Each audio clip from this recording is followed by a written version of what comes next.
What connects London's first public railway, street signs in Merton, and this hut? The answer is extremely interesting. This is one thing near Mitcham Eastfields. Turns out this isn't merely some hut, it's a tiny volunteer-run museum commemorating the industrial history of the River Wandle.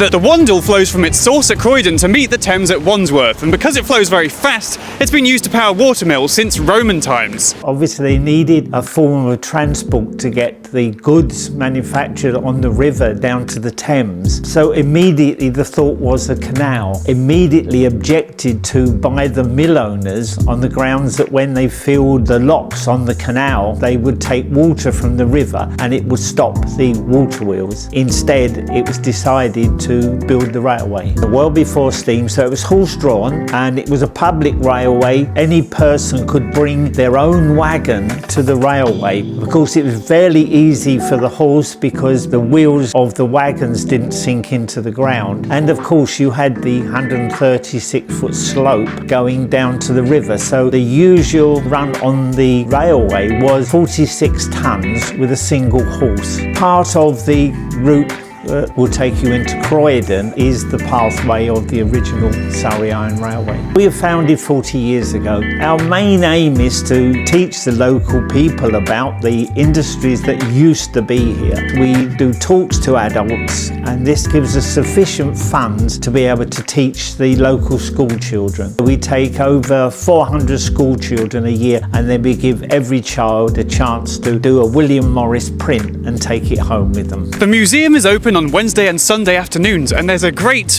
riverside path called the Wandle Trail to check out too.